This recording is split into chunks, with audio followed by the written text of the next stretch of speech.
نبي بعد وبعد أعوذ بالله السميع العليم من الشيطان الرجيم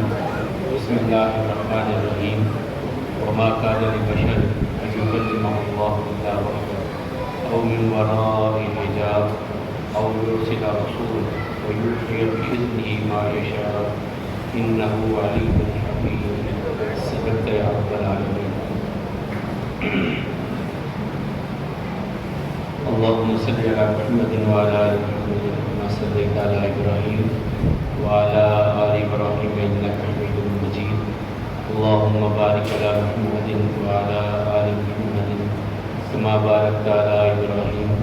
وعلى آل إبراهيم إنك حميد مجيد. رب اشرح لي صدري ويسر لي أمري واحلل عقدة من لساني يفقهوا قولي. محترم سامعین، کل ہم جو گفتگو کر رہے تھے وہ رسول اللہ صلی اللہ علیہ وسلم کی وحی کا آغاز تھا حرا میں، اور صحیح بخاری کی حدیث مبارکہ کل جو میں نے پڑھی، حضرت عائشہ رضی اللہ تعالیٰ عنہ فرماتی ہیں کہ رسول اللہ صلی اللہ علیہ وسلم پر حق حرا میں آیا اور سورہ علق کی ابتدائی 5 آیات اتری. جو کل حدیث مبارکہ پڑھی تھی اس میں 3 آیات کا ذکر ہے، لیکن یہی حدیث مبارکہ آگے جا کر کے دوبارہ آئی ہے تو اس میں 5 آیات کا ذکر ہے سورہ علق کی. رسول اللہ صلی اللہ علیہ وسلم واپس پلٹے تو 5 خوبیاں سیدہ خدیجہ سلام اللہ علیہا نے بیان کی کہ آپ میں یہ 5 خوبیاں ہیں اور جن میں ہوتی ہیں اللہ ان کو ضائع نہیں کرتا. اس میں رشتہ داری کا ملانا ہے، اس میں سچ کا کہنا ہے، مظلوم کے لیے کھڑا ہونا ہے، اور اس میں ان لوگوں کے لیے کمانا ہے جن کا کوئی کمانے والا نہیں ہے، اور کمزوروں کے بوجھ کو اٹھانا ہے. پھر ورقہ بن نوفل کے پاس جانا اور ان کا وہاں پر یہ اعلان کرنا کہ یہ تو وہی پیغام ہے جو موسیٰ علیہ السلام پر اترا. کاش میں جوان ہوتا، میں آپ کی اس وقت مدد کرتا جب لوگ آپ کو مکہ سے نکال دیں گے. تو رسول اللہ صلی اللہ علیہ وسلم نے ازراہ تعجب پوچھا، کیا میری قوم مجھ کو نکالے گی؟ جو میرے لیے دیدہ و دل فرش راہ کیے جاتے ہیں، جو مجھے اپنی پلکوں پہ بٹھاتے ہیں، وہ مجھ کو یہاں سے نکال دیں گے؟ تو حضرت ورقہ بن نوفل نے کہا کہ ہاں، جو بھی یہ پیغام لے کر کے آیا اس کے ساتھ قوموں نے یہی حال کیا، اور یہ نابینا ہو چکے تھے. اس میں بینائی آنکھوں کی جاتی رہی تھی، اور اس معاملے کے کچھ دن کے بعد ان کی وفات ہو گئی. اور جو میں نے کل کہا کہ میرا جی کہتا ہے کہ میں ان کو صحابہ کرام میں شامل کروں، آج حسن اتفاق تھا کہ جب میں آج کا یہ سارا دیکھ رہا تھا تو بہت سارے محدثین کا بھی یہی نظریہ مجھے مل گیا کہ حضرت ورقہ بن نوفل صحابی رسول لکھا ہوا ہے ان کو. تو کل ہماری اختتام پہ باتوں میں یہ بات بھی تھی کہ انہوں نے یہ کیوں کہا کہ یہ وہ پیغام ہے جو موسیٰ علیہ السلام پر اترا تھے. تو وہ عیسائی، انہیں عیسیٰ علیہ السلام کا کہنا چاہیے تھا کہ یہ تو وہ پیغام ہے جو عیسیٰ علیہ السلام پر اترا. تو امام نووی رحمہ اللہ، یہ صحیح مسلم کے بہت بڑے شارح ہیں، بہت بڑے محدث، انہوں نے کہا کہ ایک روایت میں دونوں نام آتے ہیں، موسیٰ اور عیسیٰ کا، لیکن موسیٰ کا نام پڑھ کر کے اس کی بھی ایک حقیقت ہے.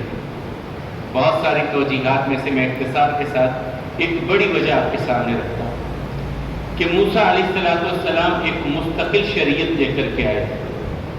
عیسیٰ علیہ السلام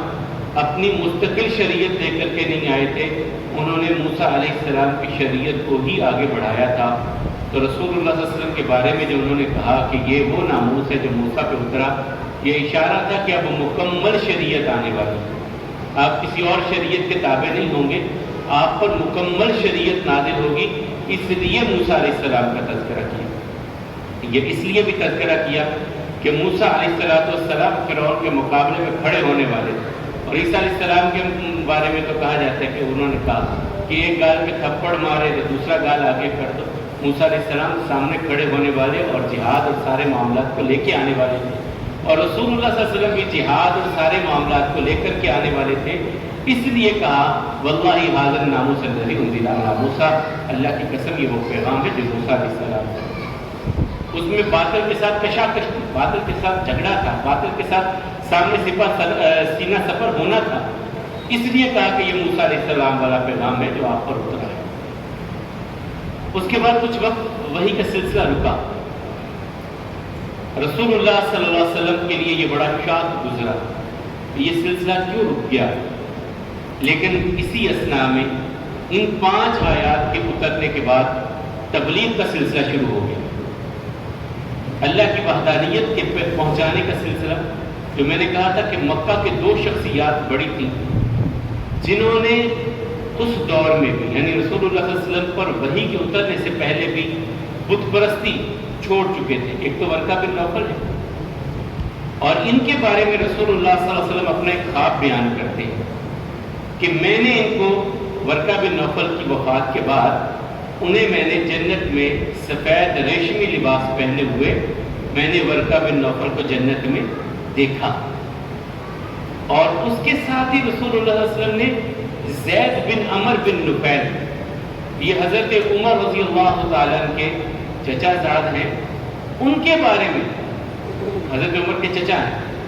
ان کے بارے میں بھی رسول اللہ صلی اللہ علیہ وسلم فرمایا کہ وہ بت پرستی بالکل چھوڑ کر کے اپنے خاندان سے الگ اعلان کہتے ہیں کہ یہ بت کچھ نہیں ہے، میں ابراہیم علیہ السلام کے دین پر ہوں۔ اور آقا نے فرمایا یہ اکیلے ایک امت کے طور پر قیامت کے دن کھڑے ہوں گے، یہ زید بن عمر بن نفیل اکیلے ایک امت کے طور پر قیامت کے دن کھڑے ہوں گے۔ ان کے بیٹے تھے سعید بن زید،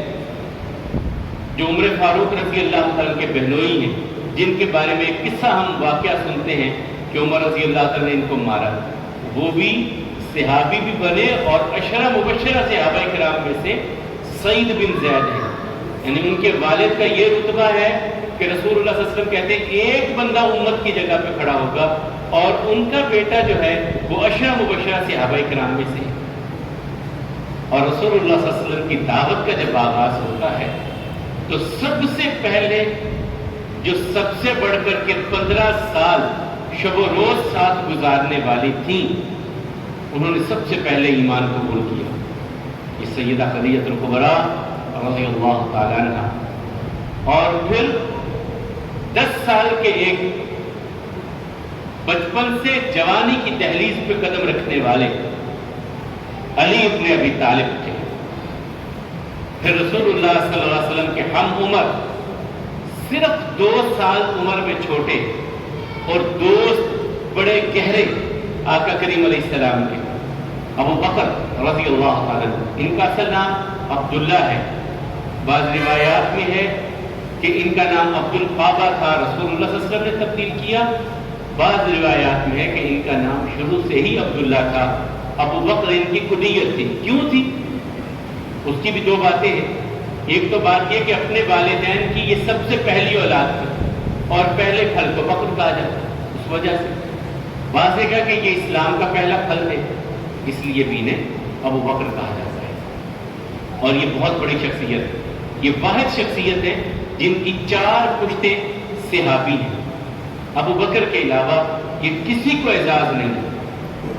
اور 2 طرح سے، یعنی بیٹی کی طرف سے بھی اور بیٹے کی طرف سے بھی ان کی 4 پشتیں صحابی ہیں۔ ابو بکر رضی اللہ تعالیٰ عنہ کے والد عثمان ان کا نام ہے، پھر ابو بکر کے بیٹے عبد الرحمن کے بیٹے ابو محمد، یہ 4 صحابی ہیں۔ اور اسی طرح عثمان، ان کے بیٹے ابو بکر، ان کی بیٹی اسماء بنت ابی بکر، اور ان کے بیٹے عبداللہ بن زبیر۔ یہ اس طرف سے بھی 4 صحابی، اور اس طرف بیٹی کی طرف سے بھی اور بیٹے کی طرف سے۔ یہ اعزاز اور کسی کے لیے بھی نہیں ہے جو ابو بکر رضی اللہ عنہ کے لیے۔ یہ بھی ایمان لائے کہ دوست تھے رسول اللہ صلی اللہ علیہ وسلم کے، بیٹھنا اٹھنا تھا، اور اپنے بارے میں خود کہتے ہیں کہ خدا کی قسم میں نے جب سے شعور سنبھالا تھا نا، میں کبھی کسی بت کے آگے نہیں جھکا تھا۔ جب سے میری شعوری زندگی شروع ہوئی تھی میں کبھی کسی بت کے آگے نہیں جھکا تھا، اور کبھی شراب نہیں پی۔ یہ ابو بکر رضی اللہ عنہ کہتے ہیں۔ یہ لوگ ہوئے، اور پھر زید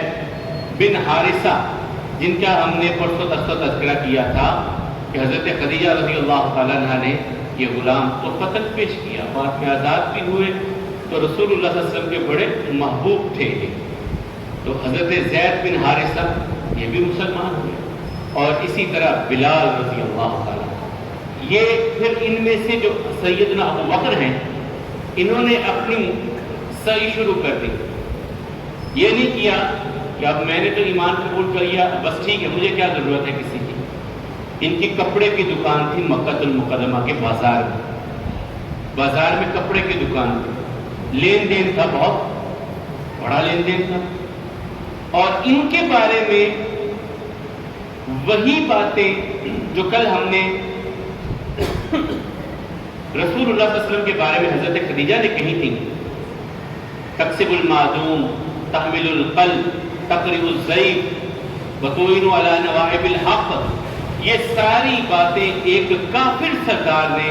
سیدنا ابو بکر رضی اللہ تعالیٰ کے بارے میں کہی۔ صحیح بخاری کی یہ روایت ہے۔ سید عائشہ رضی اللہ عنہ کہتے ہیں کہ ابو بکر کے لیے مکہ میں دین پر عمل کرنا مشکل لگا، تو انہوں نے سوچا مجھے ہجرت کر جانی چاہیے۔ سامان کچھ باندھا اور باندھ کر کے اونٹ پہ رکھا اور نکلنے لگے۔ جب مکہ سے کچھ باہر نکلے تو ابن ابی دغنہ ایک کافر سردار تھا، وہ واپس آ رہا تھا، کہیں سفر پہ گیا تھا، واپس آ رہا تھا، ابو بکر جا رہے تھے، وہ آ رہا تھا، راستے میں ملاپ ہو گیا، کھڑے ہوئے، ابو بکر تم کدھر جا رہے ہو؟ یہ سامان رکھا ہے اونٹ پہ، کدھر جا رہے ہو؟ کہا ابن ابی دغنہ تو جانتا ہے میں مسلمان ہو گیا، تیری قوم مجھے دین پر عمل نہیں کرنے دیتی، میں اب ایسی دھرتی کی تلاش میں نکلا ہوں جہاں میں جا کر کے دین پر عمل کر سکوں اور مجھے کوئی روکنے والا نہ ہو۔ تو اس نے پھر کہا تھا کہ ابو بکر تو بیواؤں کا خیال رکھنے والا، یتیموں کی سرپرستی کرنے والا، تو کما کر کے غریبوں میں بانٹ دینے والا، اور تو ایسا ہے جو مظلوم کے ساتھ کھڑا ہوتا ہے، تیرے جیسے بندے کو شہر چھوڑ کے نہیں جانا چاہیے، میں ساتھ چلتا ہوں، میں دیکھتا ہوں کون آپ کے مقابل میں آتا ہے۔ حضرت ابو بکر رضی اللہ تعالیٰ ساتھ پلٹے آئے، اس نے آ کر کے بیت اللہ میں کہا قریش سنو، ابو بکر کو میں لے کر کے آیا ہوں، ایسے بندے کو تم مکے سے نکال رہے؟ پھر وہی باتیں اس نے دہرائی۔ تو قریش نے کہا کہ ایک بات ہے، ہم تیری اس بات کی لاج رکھ لیتے ہیں کہ تو ہمارا سرداروں میں سے ہے، لیکن ابو بکر کو تو پھر بیت اللہ میں نہ آئے، گھر میں نماز پڑھا کر۔ انہوں نے کہا ٹھیک ہے، اور اس وقت انہوں نے اپنے گھر کے صحن میں پہلی مسجد بیت اللہ کے بعد وہاں پر بنائی، اپنے گھر کے صحن میں چھوٹی سی، اسے مسجد البیت کہا جاتا ہے۔ ہمارے ہاں تو ابھی تصور نہیں ہے ایسا، عرب میں اب بھی ہے، وہ جب اپنے گھر کا پلان کرتے ہیں تو گھر کا کوئی نہ کوئی گوشہ مسجد کے لیے خاص کرتے ہیں، یہ اب بھی ہے۔ مدینے میں تو بہت تھا،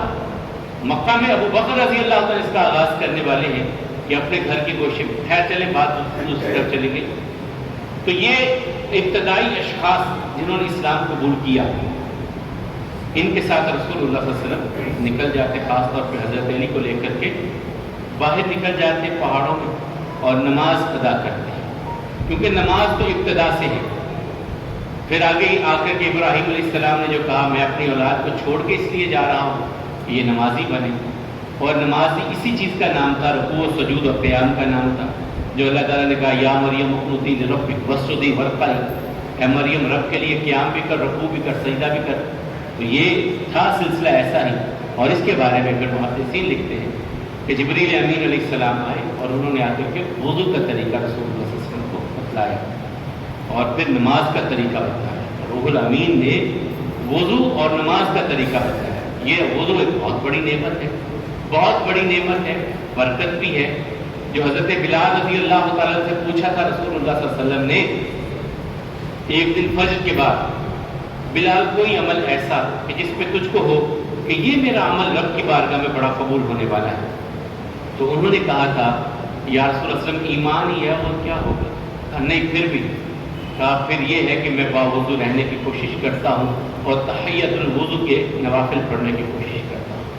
آپ نے پوچھا کیوں یا رسول اللہ صلی اللہ علیہ وسلم؟ فرمایا میں نے جنت میں تیرے قدموں کی آہٹ کو سنا،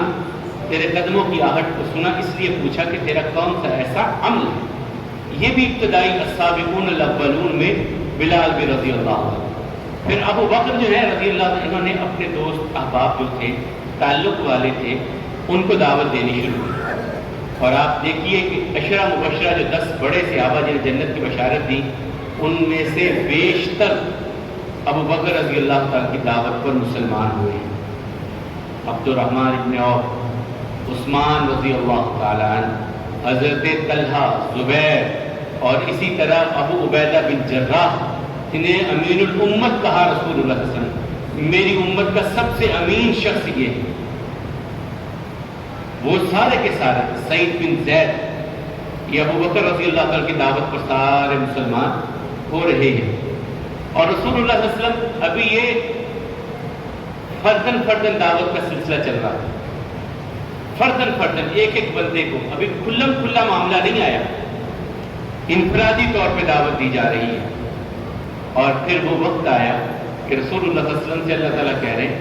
آقا کریم علیہ السلام چادر لپیٹ کر کے لیٹے، یا ایھا المدثر قم فانذر، اے پیارے محمد صلی اللہ علیہ وسلم کھڑے ہو جائیں۔ اب لیٹنے کا وقت نہیں، آرام کا وقت نہیں ہے، اب تو کمر کسی ہے، اب تو کھڑے ہو جائیے قوم کے سامنے اور قوم کو بتلائیے، وَرَبَّكَ فَكَبِّرْ، اب اپنے رب کی کبریائی بیان کرنے کا، اعلان کرنے کا وقت آ گیا ہے۔ اور بیت اللہ میں کھڑے ہو کر کے اب یہ اعلان ہوگا، رب کی کبریائی وہیں پہ بیان ہوگی۔ رسول اللہ صلی اللہ علیہ وسلم بیت اللہ میں تشریف لائے، کوہ صفا پہ کھڑے ہوئے، اس کے اثرات اب بھی ہیں، اللہ ہم سب کو لے جائے بار بار، اور یہاں پہ اس جو ہے ہمیں حج و عمرہ کی اللہ سعادت اور توفیق نصیب فرمائے۔ کوہ صفا پہ کھڑے ہوئے اور کھڑے ہو کر کے آقا علیہ السلام نے اعلان کیا، وا صباحا، ہائے وہ صبح آنے والی۔ یہ عرب کا ایک محاورہ تھا، جب کسی بندے کو پتہ چلتا کہ کوئی قوم ہمارے قوم کے بارے میں یہ فیصلہ کر چکی ہے، یہ مشورہ کر چکی ہے کہ ہم نے فلاں قوم پر رات کے اندھیرے میں حملہ کرنا ہے، اور قوم کے کسی فرد کو پتہ چلتا، وہ اونچی جگہ پہ کھڑا ہوتا، اپنی قمیض کو اتارتا اور اسے یوں لہرا کر کے کہتا، واہ صباحا، بہت بری صبح آنے والی ہے۔ پھر قوم اکٹھی ہو کر کے اس سے پوچھتی، کیا بات کہہ رہے ہو؟ وہ بتلاتا کہ اس طرح فلاں قوم نے ہمارے خلاف یہ مشورہ کیا ہے، وہ رات کو ہم پہ حملہ کر دیں گے۔ تو قوم اپنی مدافعت کے لیے سامان تیار کرتی۔ رسول اللہ صلی اللہ علیہ وسلم، سید عائشہ کہتی ہے کباری لڑکیوں میں اتنی حیا نہیں تھی جتنی حیا رسول اللہ صلی اللہ علیہ وسلم میں تھی۔ اب قمیض تو اتار کر کے ایسے لہرا نہیں، وہ تو معاملہ نہیں ہو سکتا تھا، لیکن اعلان یہی کیا، وا صبا۔ پھر بنی عبد مناف، بنی ہاشم، بنو امیہ، سب کو بلایا، سارے اکٹھے ہوئے۔ پھر رسول اللہ صلی اللہ علیہ وسلم نے ان سے سوال کیا، میں نے لبثت فیکم عمرا، میں نے زندگی کا ایک طویل وقت تم میں گزارا ہے، 40 برس گزرے ہیں تم میں، بتلاؤ هل وجدتمونی صادقا او کاذبا، مجھے سچا سمجھتے ہو یا جھوٹا؟ سب نے ایک بات ہے، ما جربنا علیک الا صدقا، ہم نے جب بھی سنا آپ کی زبان سے سچ ہی سنا، سچ کے سوا کچھ نہیں سنا۔ اس وقت پھر رسول اللہ صلی اللہ علیہ وسلم نے فرمایا، اگر میں تم کو یہ کہوں کہ اس پہاڑ کے اس طرف سے ایک بہت بڑا لشکر آ رہا ہے، تمہیں تحقیق کرنے کے لیے مانو گے؟ کہا یا رسول اللہ صلی اللہ علیہ وسلم، اے محمد ابن عبداللہ صلی اللہ علیہ وسلم، نہ ماننے والی تو کوئی بات ہی نہیں ہے، آپ کہیں اور وہ بات نہ ہو، یہ کیسے ممکن ہے؟ تو پھر رسول اللہ صلی اللہ علیہ وسلم نے فرمایا، ایسے ہی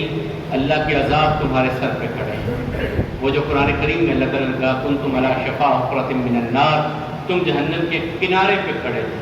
فانقذکم، اللہ نے محمد رسول اللہ صلی اللہ علیہ وسلم کو بھیجا اور انہوں نے تمہیں جہنم کے کنارے سے پیچھے، اور خود آ کر بیان کیا کہ میری اور تمہاری مثال تو ایسے ہی ہے، تم کنارے پہ ہو، میں تمہارے پلو پکڑ پکڑ کے کھینچ رہا ہوں، آگے گڑا ہے آگ کا، اس میں گر نہ جانا، میں تمہیں کھینچ کھینچ کے واپس لانے کی کوشش کر رہا ہوں۔ تو رسول اللہ صلی اللہ علیہ وسلم نے اس وقت کہا یا ایھا الناس قولوا لا الہ الا اللہ تفلحوا تملکوا العرب والعجم، اے میری قوم لا الہ الا اللہ کہہ دو کہ اللہ کے سوا کوئی عبادت کے لائق نہیں ہے، تملک العرب والعجم، عرب و عجم کے مالک بن جاؤ۔ یہ کتنی بڑی بات ہے کہ ابھی چند لوگ ہیں، گنتی کے انگلیوں پہ گننے والے مسلمان ہیں، اور اس وقت آقا کہہ رہے ہیں عرب و عجم کے مالک بن جاؤ گے اگر لا الہ الا اللہ کہتے ہو۔ اس وقت سب سے پہلے گستاخی کرنے والا ابو لہب تھا، اس نے کہا تبا لک یا محمد لہذا جمعتنا، استغفر اللہ ثم استغفر اللہ والعیاذ باللہ، تیرے ہاتھ ٹوٹ جائے محمد صلی اللہ علیہ وسلم، تو نے ہمیں اس لیے جمع کیا ہے، ہم اپنے کام کاج چھوڑ کر کے آئے ہیں، تم نے بلایا ہے تو اس لیے ہمیں جمع کیا ہے۔ پھر اللہ نے اس کا جواب دیا تبت یدا ابی لہب وتب، تیرے ہاتھ ٹوٹ جائے، نہ تیرا کوئی کام تیرے کسی فائدے میں آ سکتا ہے، نہ تیرا مال کسی فائدے میں، اور تیری بیوی کا معاملہ بھی، پھر اس کی بیوی کے ساتھ اللہ تعالیٰ نے جو معاملہ تھے رسول اللہ صلی اللہ علیہ وسلم کے ساتھ اس نے کیے وہ پھر آگے انشاءاللہ کریں گے۔ لیکن قوم میں سے بہت سخت رد عمل آئے۔ اس کے ساتھ ہی اللہ تعالیٰ نے کہا وانذر عشیرتک الاقربین، اپنے گھر قریبی رشتہ داروں کو بلائی اور ان کو ڈرائی۔ پھر رسول اللہ صلی اللہ علیہ وسلم نے دعوت کی اپنے خاندان والوں کو بلایا، کھانے پہ بلایا، اور بلا کر کے ان سے پھر یہ بات کہی اے میرے خاندان والوں سنو، میں تمہارے پاس وہ چیز لے کر کے آیا ہوں جو کوئی بھی اپنے خاندان کے لیے سب سے خیر والی چیز لا سکتا ہے، وہ خیر میں تم تک لے کر آیا ہوں، میری بات کو مان لو، تسلیم کر لو۔ لیکن اس وقت بھی قوم نے مذاق میں بات کو اڑا دیا، پھر بلایا، پھر سوائے علی ابن ابی طالب رضی اللہ تعالیٰ عنہ کوئی بھی نہ کھڑا، کمزور ہوں لیکن آپ کے ساتھ جہاں آپ کہیں گے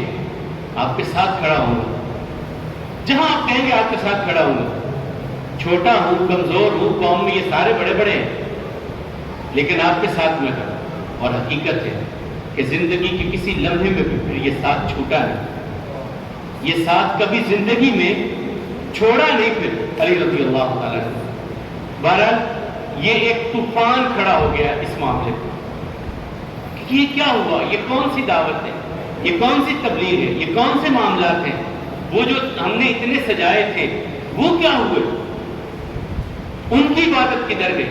ہمارے بڑے اتنے سینکڑوں سالوں سے ان کی عبادت کرتے چلے آ رہے تھے، وہ عبادت کدھر گئی،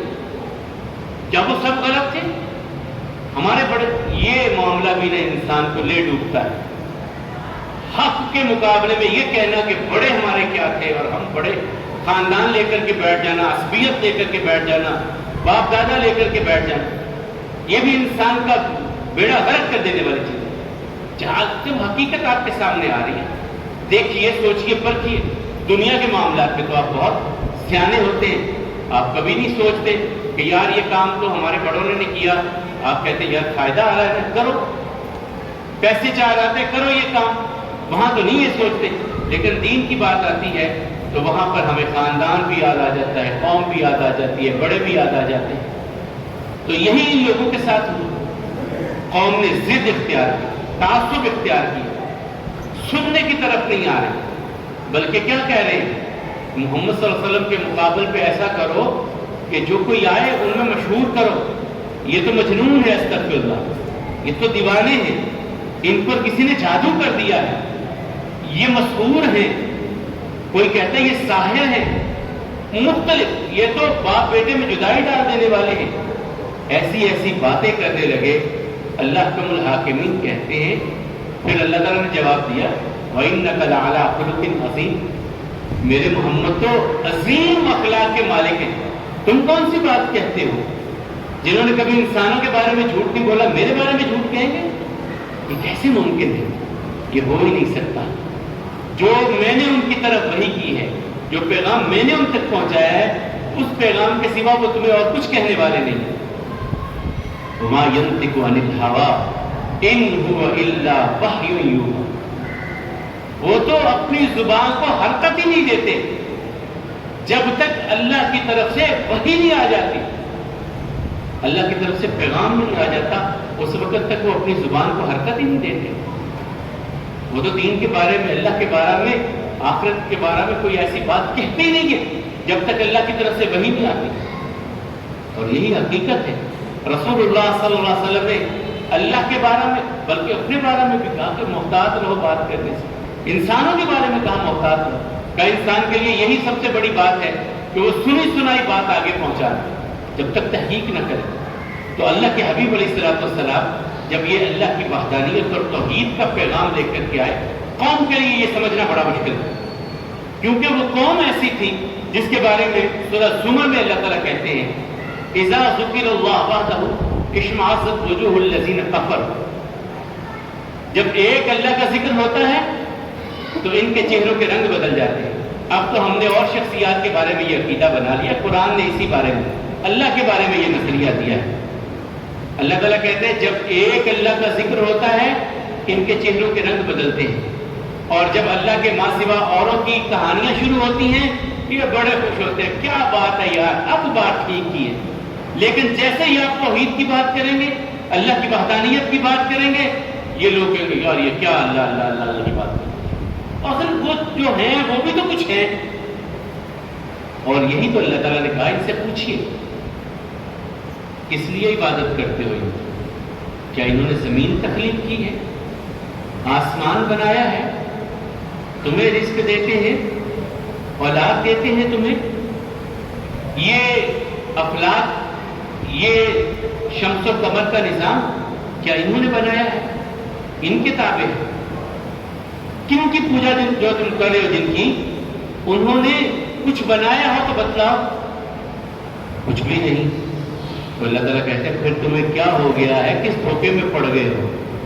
تو ان کے ایک جواب سورہ یونس میں اللہ تعالیٰ نے بیان کیا، کہنے لگے ہؤلاء شفعاؤنا عند اللہ، ہم اس لیے نہیں پوچھتے کہ یہ ہمارے رب ہیں، ہم اس لیے نہیں پوچھتے کہ انہوں نے زمین بنائی ہے، ہم اس لیے نہیں پوچھتے کہ انہوں نے آسمان بنایا ہے، ہم اس لیے نہیں پوچھتے ان کو یہ ہمیں رزق دیتے ہیں، ہم اس لیے بھی نہیں ان کو پوچھتے کہ یہ آسمان سے بارش برساتے ہیں،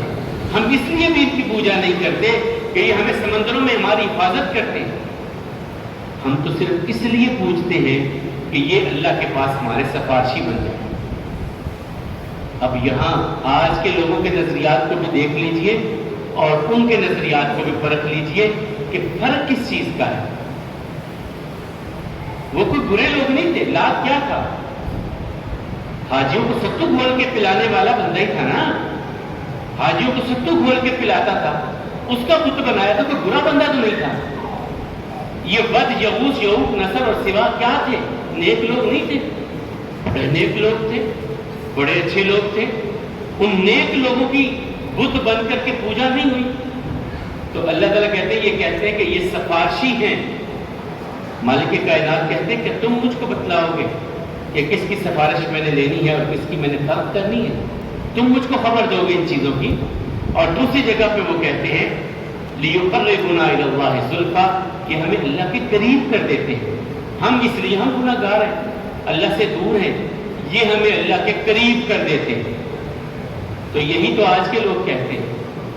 آج کے لوگ۔ اور وہ جو بت جن کے بنے تھے نا، وہ تو اچھے نیک لوگ تھے۔ آج آپ دیکھ لیجئے کہ بڑے بڑے وہ لوگ جو طہارت کا مذاق اڑائیں گے، جو عبادات کا، اور وہ عبادات جو زندگی کی آخری سانسوں تک رسول اللہ صلی اللہ علیہ وسلم نے ترک نہیں کی، ان عبادات کا مذاق اڑا رہے ہوتے ہیں، ان عبادات کا مذاق۔ اور ہم سمجھتے ہیں کہ یہ بڑی پہنچی ہوئی سرکار ہے، اور جنہوں نے بہت کچھ اپنے جسموں پہ، حافظ آباد کے ایک بہت بڑے مولانا تھے بریلوی مکتبہ فکر کے، ان کے ایک دفعہ ہم بیٹھے ہوئے گھر میں ان کے، تو باتیں چلتے چلتے کہنے لگے ہماری قوم جیسی بھی قوم کوئی نہیں ہوگی۔ کیا ہو گیا؟ یہ کیا کہنے لگے؟ کہنے لگے جو زیادہ کپڑے پہن لے وہ بھی پہنچی سرکار، جو سارے اتار دے وہ بھی ہماری پہنچی سرکار۔ اور یہ حقیقت، وہ کہتے بالکل ننگا ہو جائے پہنچی سرکار، اس نے 10 20 25 کپڑے قمیضیں پہنی ہوئی ہیں اور وہ غلاظت میں لکھنا ہوا ہے، کہتے یہ بھی پہنچی سرکار۔ تو سب سے پہلے انبیاء کرام کی دعوت کا آغاز جو ہے وہ ایک ہی ہے جو اللہ تعالیٰ نے رسول اللہ صلی اللہ علیہ وسلم کے بارے میں بھی بیان کیا، وَمَا أَرْسَلْنَا مِن قَبْلِكَ مِن رَّسُولٍ إِلَّا نُوحِي إِلَيْهِ أَنَّهُ لَا إِلَٰهَ إِلَّا أَنَا فَاعْبُدُونِ۔ اے پیارے محمد صلی اللہ علیہ وسلم، ہم نے آپ سے پہلے جتنے بھی پیغمبر بھیجے، جتنے بھی رسول بھیجے، پیغمبر، نبی اور رسول۔ اچھا، یہاں بھی ایک کل بات میں نے کی تھی کہ کیا نبی اور رسول میں فرق ہے؟ نبی اور رسول یہ دو لفظ قرآن کریم میں استعمال کیے، فرق ہے۔ بہت سو نے بہت سارے کچھ بیان کیا اس کے بارے میں، لیکن بات نہیں ہے کچھ بھی۔ جس طرح اتباع اور اطاعت دو لفظ ہیں، دونوں ماننے اور تسلیم کے لیے، اسی طرح یہ ہے۔ ہاں، ایک فرق جو ہے وہ یہ ہے، اللہ یصطفی من الملائکۃ رسلا ومن الناس، کہ نبی صرف انسانوں میں سے ہوتے ہیں، لیکن رسول فرشتوں میں سے بھی ہوتے ہیں اور انسانوں میں سے بھی ہوتے ہیں۔ جو اللہ کا پیغام لے کر کے آتے ہیں فرشتے، وہ اللہ کے رسول ہیں۔ تو یہ ایک فرق ہے جو میں سمجھ سکتا ہوں، اللہ بہتر جانتے ہیں حقیقت کو، جو میری سمجھ میں آیا کہ فرشتوں کے لیے بھی رسول کا لفظ استعمال کیا گیا اور انسانوں کے لیے، اور نبی کا لفظ صرف انسانوں کے لیے۔ رسول کا مطلب ہوتا ہے پیغام لے کر کے آنے والا، اور نبی بھی نبا سے اگر کہہ لے تو خبر پہنچانے والا، اگر نبوت ان سے کہہ لے تو اپنے زمانے، اپنے ماحول، اپنے قوم قبیلے کا سب سے رفیع الشان شخص، سب سے عالی شخص، یہ نبی کے بھی ایک معنی بنتے ہیں۔ اگر نبوت ان سے اس کو لے لے تو اپنی قوم، اپنے زمانے، اپنے قبیلے کا سب سے معزز، سب سے محترم اور عالی اقدار والا شخص۔ دوبارہ یہ نبی اور رسول کا ایسا فرق کوئی نہیں۔ تو اللہ حکم الحاکمین نے ایک دو چیزیں، سوال ہیں، وقت شاید آج کم لیں گے۔ سوال تھا ایک حمس، ہا میم سین، یہ قریش میں تھا، میں نے اجمالاً اس کا ذکر کیا تھا اس دن، لیکن شاید دوبارہ اس کے لیے سوال تھا کہ یہ کیا ہے۔ قریشی مکہ اپنے آپ کو سب سے اعلیٰ سمجھتے تھے کہ ہم کچھ اور چیز ہیں، بیت اللہ کے متولی ہیں، اور انہوں نے اپنے لیے کچھ چیزیں خاص کر لی تھیں دوسروں سے اپنے آپ کو ممتاز کرنے کے لیے۔ ان میں سے ایک چیز یہ تھی کہ وہ بیت اللہ کے کپڑے پہن کر کے طواف کرتے تھے اور دوسروں کو کہتے تھے تم برہنہ طواف کرو، یا ہم سے مانگ کر کے کرو، ہم سے لباس مانگو، وہ پہنو اور پھر بیت اللہ کا طواف کرو۔ اور دوسری بڑی چیز ان میں یہ تھی کہ لوگ حج کے لیے عرفات میں جاتے تھے، یہ نہیں جاتے تھے، کہتے نہیں ہمارے لیے وہاں جانا کوئی ضروری نہیں ہے، ہم مینا سے مزدلفہ سے واپس آ جائیں گے، ہم نہیں عرفات میں جائیں گے۔ حالانکہ بعد میں رسول اللہ صلی اللہ علیہ وسلم نے وقوف اعظم، اسے رکن اعظم جو ہے حج کا قرار دیا ہے، وقوف عرفہ، لیکن قریش نہیں مانتے۔ ان جو ان کی اپنی خود ساختہ یہ چیزیں تھیں، ان کو ہمس کہا جاتا ہے۔ دوسری غلطی چیز کہ یہ جو آغاز ہوا تھا وحی کا، یہ کون سے مہینے میں تھا؟ بعض نے کہا ربیع الاول سے، اور کچھ نے کہا کہ یہ رمضان سے، لیکن اس کے بارے میں رسول اللہ صلی اللہ علیہ وسلم نے جو واضح کیا وہ صرف ایک دن کا ذکر ہے کہ مجھ کو سوموار کے دن نبوت کا میرے لیے آغاز کیا گیا، جو وحی کا آغاز کیا گیا وہ سوموار کے دن۔ وہ مہینہ کون سا تھا اس کے بارے میں اختلاف۔ پھر ایک تطبیق ہے بڑی خوبصورت،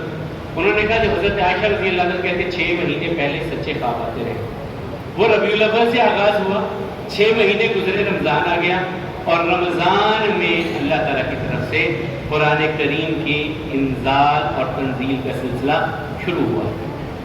جسے اللہ تعالیٰ کہتے ہیں شہر رمضان الذی انزل فیہ القرآن انا انزلناہ فی لیلۃ القدر انا انزلناہ فی لیلۃ مبارکہ۔ تو یہ وہ برکت والی رات کی، اس کے بارے میں بھی ہے کہ یہ 21ویں رات تھی، سوموار کا دن تھا، اور اس وقت یہ وحی کا آغاز جو ہے وہ ہوا۔ تو یہاں ایک اور چیز بھی ہے کہ اللہ تعالیٰ کہتے ہیں ہم نے ایک رات میں اتارا، اترا تو 23 سال میں، تو انزال ایک رات میں ہی ہوا، لوح محفوظ سے آسمان دنیا پر ایک رات میں، اور وہاں سے تنزیل کا سلسلہ ہے، تنزیل من رب العالمین، اللہ تعالیٰ کی طرف سے یہ تھوڑا تھوڑا۔ اور اس کے لیے پھر محدثین نے ایک اصطلاح استعمال کی، نجمن، نجمن، نجم کہتے ہیں ستاروں، انہوں نے قرآن کریم کی آیات کو پھر ستاروں سے تشبیہ دی کہ پھر ستاروں کی طرح یہ رسول اللہ صلی اللہ علیہ وسلم کی جھولی میں اترتے رہے، ستاروں کی طرح یہ آیات رسول اللہ صلی اللہ علیہ وسلم کے قلب اطہر پر نازل ہوتی رہیں۔ تو یہ دو چیز۔ تیسری چیز کل جو کہی تھی کہ وحی کی قسمیں کیا ہیں، قرآن کریم کی سورہ شورى میں اللہ تعالیٰ نے وہ چیز بیان کی ہے اور فرمایا ما کان لبشر ان یکلمہ اللہ الا وحیا۔ اللہ تعالیٰ کسی بھی انسان سے بات کرتے ہیں تو اس کے لیے وحی کا طریقہ ہے، الہام کا طریقہ ہے، کسی کے دل میں کسی بات کو ڈال دیا جانا۔ اور دوسرا او من وراء حجاب، دوسرا کہ اللہ تعالیٰ پردے کے اور سے کسی کے ساتھ بات کرے، جیسا کہ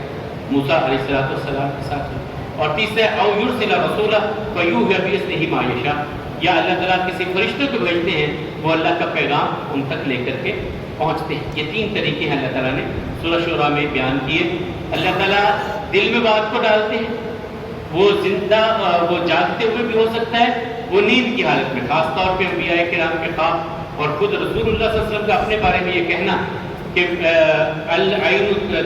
جو ہے اپنی آنکھوں کے بارے میں کہنا کہ میری آنکھیں تو سوتی ہیں ولکن ینام قلبی، میرا دل نہیں سوتا، یعنی دل ہر حالت میں جاگتا، اور کیونکہ وہ مرکز ہے وحی الہی کا، اس پر اللہ تعالیٰ کی طرف سے پیغامات کے سلسلے کا ایک نزول ہے، وہ نہیں سوتا۔ یہ رسول اللہ صلی اللہ علیہ وسلم نے اپنے بارے میں بیان کی۔ تو بہرحال یہ کچھ چیزیں تھیں جن کے بارے میں وہی تین طرح سے، اور یہ سوال بھی ہوا تھا، حارث بن ہشام نے سوال کیا تھا رسول اللہ صلی اللہ علیہ وسلم سے کہ آپ پر کیف یأتیک الوحی، آپ پر وحی کیسے آتی ہے؟ تو رسول اللہ صلی اللہ علیہ وسلم فرمایا مثل سلسلۃ الجرس، وہ ایک گھنٹی کی آواز کی طرح ہوتی ہے، وہ جب مکمل ہو جاتی ہے میرے سینے میں بات محفوظ ہو جاتی ہے، محفوظ ہو جاتی ہے۔ کیوں محفوظ ہو جاتی ہے؟ اللہ تعالیٰ نے یہ کہا سنقرئک فلا تنسیٰ، سورہ اعلیٰ میں کہا ہم آپ کو ایسا پڑھائیں گے آپ بھولیں گے نہیں، ہم آپ کو ایسے پڑھا دیں گے آپ بھولیں گے نہیں۔ ابتداءً رسول اللہ صلی اللہ علیہ وسلم نے عبداللہ بن عباس رضی اللہ عنہما کہتے ہیں کہ جب وحی اترتی تو رسول اللہ صلی اللہ علیہ وسلم جلدی ساتھ پڑھتے، اللہ تعالیٰ کی طرف سے پیغام ہے لا تحرک بہ لسانک لتعجل بہ، آپ جلدی اپنی زبان مبارک کو حرکت نہ دیا کریں کہ میں جلدی پڑھ لوں،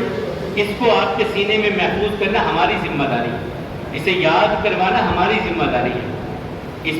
کو آپ کے قلب اطہر میں جمع کرنا یہ ہماری ذمہ داری ہے۔ آپ آسانی کے ساتھ رہیے، آپ تکلیف میں نہ پڑیے، اللہ تعالیٰ کے رسول اللہ صلی اللہ علیہ وسلم کی اتنی تکلیف بھی گوارا نہیں۔ لیکن اس کے مقابلے میں قوم نے کیا کیا تکلیفیں دی توحید کے اس پیغام کے لیے، اور مکہ المکرمہ میں تین چیزوں پر فوکس تھا رسول اللہ علیہ وسلم کی ساری دعوت۔ ایک تھی توحید، اللہ کی وحدانیت، دوسری تھی رسالت، اور تیسری تھی معاد یعنی آخرت، کہ مرنے کے بعد تم نے دوبارہ زندہ ہونا ہے اور تم نے اللہ کے سامنے کھڑا ہونا ہے۔ مکی صورتیں جو 86 کے قریب ہیں، ان ساری صورتوں کو آپ پڑھ جائیے، ان میں سب سے زیادہ آپ کو آخرت کا تذکرہ ملے گا۔ باس بعد الموت، موت کے بعد کی زندگی کا تذکرہ ملے گا، تمثیلیں ملے گی، بہت ساری آپ کو ملے گی، وہ ساری مکی صورتوں میں ہوگی، کیونکہ وہ بار بار پلٹتے تھے، بار بار آتے تھے آپ کے پاس کہ یہ کیسے ممکن ہے کہ کروڑوں سالوں سے انسانیت ہے، لوگ جا چکے مٹی میں، ان کے کیا کیا وہ کہتے تھے، پھر اللہ تعالیٰ نے کیا کیا جوابات دیے، اور اس دعوت کے آغاز میں پھر جو مصائب کا ایک طوفان کھڑا ہوا لوگوں کی طرف سے، اور خاص طور پہ اپنے گھر سے رسول اللہ صلی اللہ علیہ وسلم کے ابو لہب کی شکل میں، تو اس پر انشاءاللہ ہم کل پرسوں تک گفتگو کرتے چلے جائیں گے، اور اس کے ساتھ ساتھ جو رسول اللہ صلی اللہ علیہ وسلم پر پھر احکامات۔ اور ایک چیز سب سے بڑی یہاں پہ آپ ذہن میں رکھیے گا کہ کسی بھی مکی صورت میں یا ایھا الذین آمنوا نہیں کہا گیا، یا ایھا الناس سے بات کی گئی ہے، یا ایھا النبی، نبی کریم صلی اللہ علیہ وسلم کو مخاطب کر کے اللہ تعالیٰ نے آگے پیغام دیا ہے، یا ایھا الرسول کہہ کر کے رسول اللہ صلی اللہ علیہ وسلم کے ذریعے سے آگے پیغام دیا ہے، یا لوگوں کو مخاطب ہوئے ہیں تو یا ایھا الناس کہا ہے۔ یا ایھا الذین آمنوا مکی صورتوں میں یہ 90 آیات ہیں، اور یہ سارے کے سارے مدینہ طیبہ میں ہیں۔ تو مکی صورتوں میں پھر جو ہے کل سورہ مدثر اور اس کے بعد سورہ مزمل، اس کی ابتدائی جو آیات آئی ہیں ان میں کیا کیا احکامات ہیں انشاءاللہ ہم کل گفتگو کریں گے۔ اللہ حکم الحاکمین ہم سب کو صحت اور ایمان والی زندگی عطا فرمائے، کمیوں کو داخلوں سے درگزر فرمائے، ہم سب کو ان راہوں پہ چلنے والا بنائے جو راہ جنت کی طرف جانے والی ہیں، جہنم کی راہوں سے ہماری بھی حفاظت فرمائے، ہماری اہل و عیال ہماری اولادوں کی بھی اللہ تعالیٰ حفاظت فرمائے۔ اقول قولی ھذا والحمد للہ استغفر اللہ لی ولکم ولسائر المسلمین۔